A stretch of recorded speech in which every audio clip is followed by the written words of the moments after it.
So we are just completing the review of the fourth budget, because obviously things could change in the period since we wrote it originally. But the law says that we can only change it if the Climate Change Committee independently says that the basis upon which the budget was drawn up originally has changed so much that the budget needs to be tightened or loosened. And in that case, if we make that recommendation, the government can either accept it or not accept it. But if we don't make a recommendation, if we say there haven't been any substantial changes or any changes substantial enough to demand any change in that budget, then the law says that the government can't change it. So there is, it's an exclusion power which was laid down. But as far as an investor is concerned, at least here's a structure which is tougher than almost any other. So we have a system which makes it very difficult for governments to make short-term decisions in this area, which is exactly what you need. And then we've also got a consensus, which is a pretty widespread consensus. And what I'm pleased to see is that in that consensus now we're having arguments with each other about what is the best way to do things, which is very good because it keeps everybody's nose to the grindstone, which I rather like. It's a total commit from the government that there will be no reduction in the money that we're spending. And indeed, I'm very pleased that the request which the Climate Change Committee had, which was for £7.6 billion for decarbonisation between now and 2020, was entirely accepted by the Treasury. Then it will have some nuclear component. I'm not opposed to nuclear power myself. Had 2 nuclear power stations in my former constituency. I think there are problems in nuclear power because the nuclear industry has a poor record of delivery on time and to budget. And I think most of us would see this as an interim technology rather than a continuous technology, but it will be one which we will have. And the agreement on that has just been had with EDF will, I think, be followed with another one in Sizewell. Whether we go beyond that, I think, is genuinely a question. I mean, there are some people who feel that, but genuinely a question. But what will be central to our whole programme is renewables. Primarily, of course, at the moment, a major programme of offshore wind, which is fascinating and I think really technologically innovative.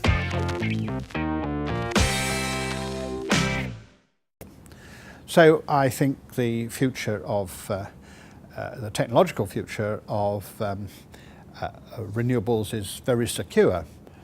But I also think the political future is very secure because Britain depends entirely upon energy from abroad now, really, overwhelmingly so. It is crucially important for us, and all parties are aware of this, not to have our future in the hands of Mr. Putin's children.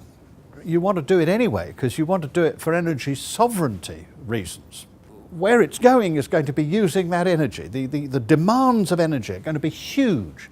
And you don't have to make many differences in these great countries of China and India and the like to change the whole picture, and the demand for energy will grow very fast indeed. So the idea that there's going to be a lot of gas sloshing around seems to me to be pretty untrue.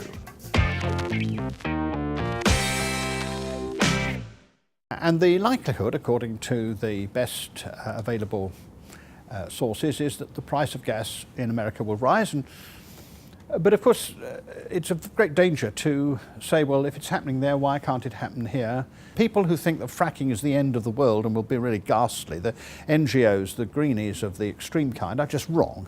It's not going to tilt the earth off its axis, and we're not going to have ghastly situations. But the people on the other end are. The people who suggest that it's going to be a bonanza, gas is going to be cheap in Britain and all that, just nonsense. And I don't think there's any chance whatsoever that a dash for gas in some way would undermine the absolute necessity of our delivery of energy through renewables.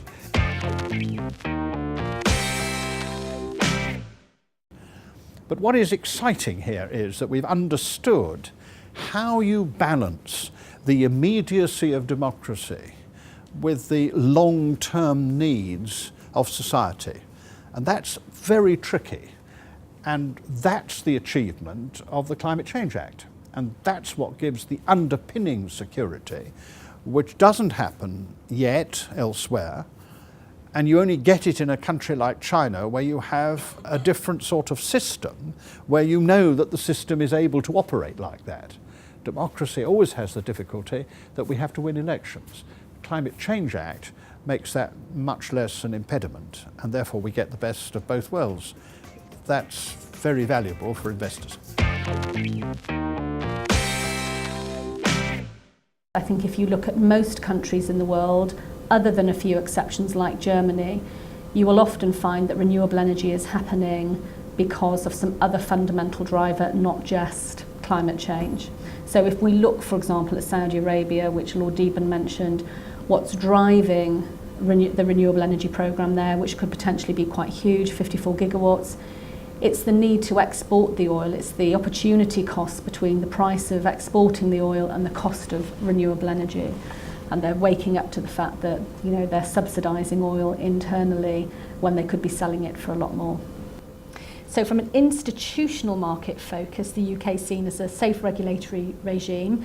There is the innovative CFD, potentially bad news for offshore wind, but maybe not so for some of the other larger renewable energy technologies. The Green Investment Bank is taking a far more active role now. I mean, it's been helping on some of the more difficult projects, some of the large coal to biomass conversion projects where it's stepped in and has taken the sustainability criteria risk, helping with the Green Coat IPO, for example, which I'm sure you've all heard about. And we certainly in the UK, in terms of debt, have a far more liquid debt market now than we've had at any time since 2008. It's sort of getting back to where it was. There are many new entrants entering the market, and it is not difficult now to get renewable energy projects financed.